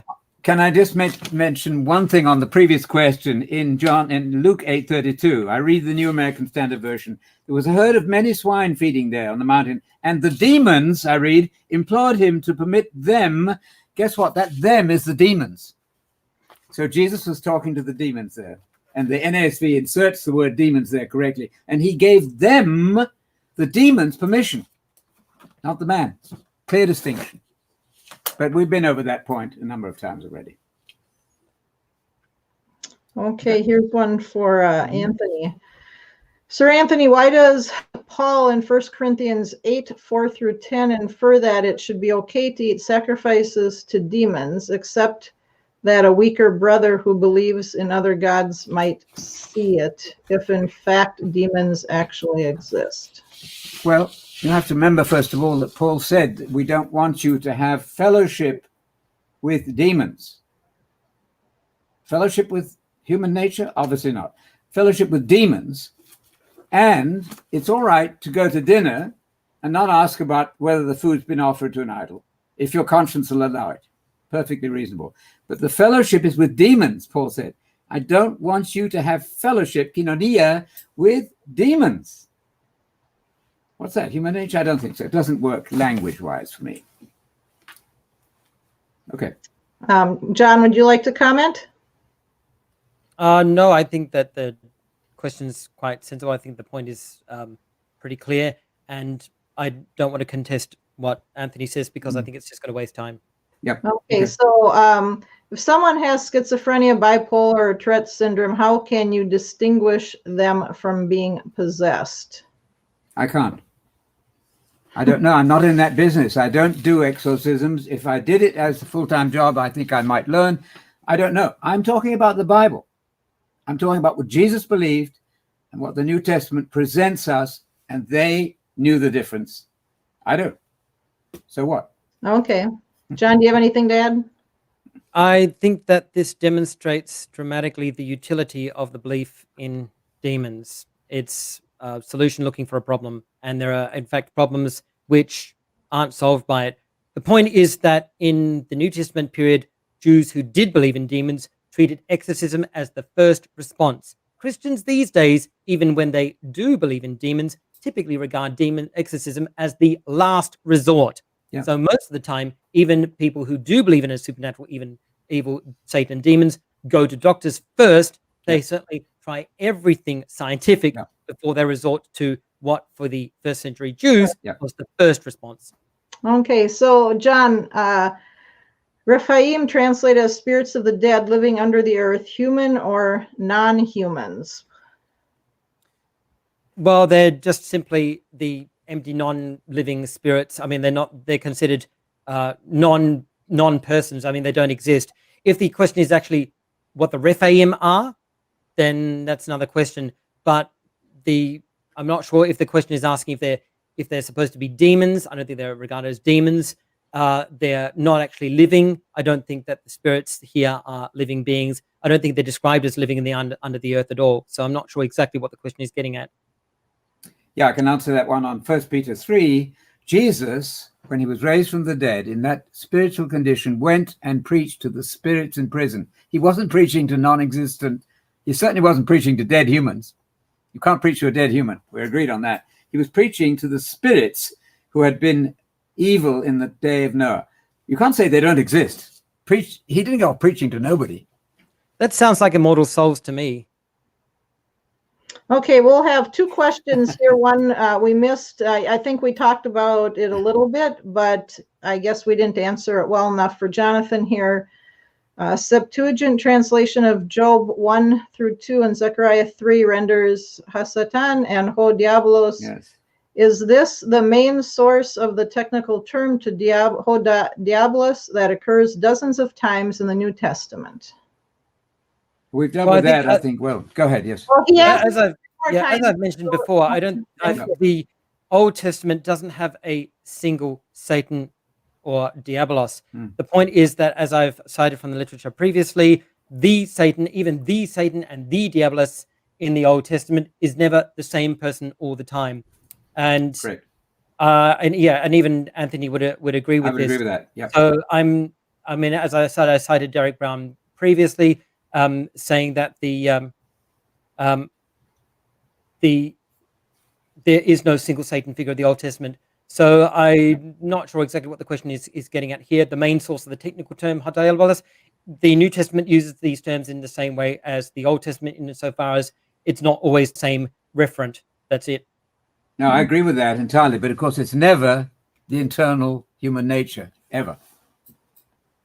I fully agree. You can have a Satan, you can have a donkey who is a Satan.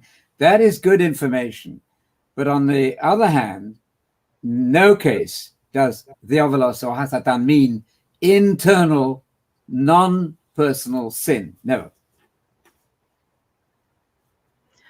All righty. Okay, for our last question here, has to do with pigs. Okay. So I understand Legion had a personality issue, but why did Jesus involve the pigs when he cast them out? Because I believe the man was being accommodated. The man who was mentally ill was being accommodated, and Jesus was giving him a visual demonstration of how he was cured. I think it's that simple. I see. Yep. But Okay. the fact are, I mean, I think from my point of view, I mean, we agree that everybody agrees that this man was mentally ill, and I think Jesus was accommodating him in that regard and speaking to him in a way that the man would understand. And we even know that even Luke tells us that after this, the man was in his right mind. There's no doubt that the man was mentally ill, and I think Jesus spoke to him compassionately in that regard. Yeah, that's a theory of accommodation, which, from my point of view, has been imposed on the text. That comes from outside. I it could well be that. true. Yeah, I understand your view there. You can see that's one of the, and you're not saying that there aren't some difficulties with both points of view. Oh no, I know. It's I mean there. Neither of them are a perfect fit, but I really do think that this is a better fit for most of the passages. Okay. I'm just going to bring this up because the gentleman responded to the question we weren't clear on. We're not going to really discuss it much more. My question, you can read it there on the screen. If there is a comment either of you have, please respond. The Greek version. The etymology of the term or diabolos, which is a sort of striking through word, not the concept of the devil. We've agreed happily that the devil of the New Testament, as I see it, is not there clearly in the Old Testament. Yeah, again, I'm not sure what the point here is. Hot diabolos is a term used in the Greek Old Testament, as Anthony and I both agree, and we both agree it's not always the same. Okay, we'll leave it at that.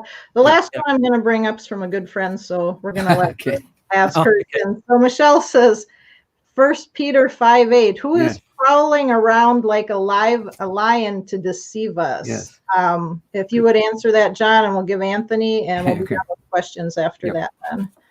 Sure, I think it's referring to the opponents of Christ, particularly the Roman state. The image here is taken from a range of passages such as Jeremiah 50:17 and 50:34 to 38. There's also the roaring lion passage in Psalm 22:13. And the figure of the lion to describe Israel's opponents is also found in the Qumran texts. So I think this is just a standard literary trope of a figure of an opponent. In this case, the opponents of Christianity, particularly the Roman state. Anthony? Well, the definition of Satan seems to have changed a bit. We started by saying it's a personification, not a person. Now it's the Roman Empire. In fact, from a Christadelphian point of view, every human being is Satan. So I just want to point out that in my opening slide, I did make the point that Satan is not only a personification, and I made a specific point of saying in the Old Testament, There are human adversaries, human Satans, and even an angelic adversary. So the Satan and Diabolos are not simply a personification, as we've agreed. They're used in a variety of different contexts with slightly different meanings. And the Roman Empire too. Yeah, and the Roman Empire too, because it's an adversary, just like the Satan adversary of an evil nation, an enemy nation, which was found in 1 Chronicles 21 and 2 Samuel 24. I might also make the point that a roaring lion walking around the street is a particularly bad metaphor for an invisible opponent that nobody can detect, if, of course, this is referring to a supernatural evil being whose temptation are indistinguishable from human inner temptation. It's not a very good image for that. All right. So I'd like to thank everybody who joined us this evening, and for anybody who's watching the replay, and a big thank you to both Jon and Anthony for a respectful and thought-provoking discussion on whether Satan and demons are personal beings. If you would like to get in touch with either of them, we'll have their contact information in the description. And for right now, this is Jon's email, if you want to jot that down.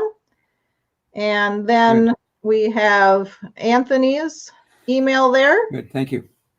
Yes. And I'd like to thank you, gentlemen, and all the people that were watching here. And I will close this out then. So if you want to each just say a quick goodbye.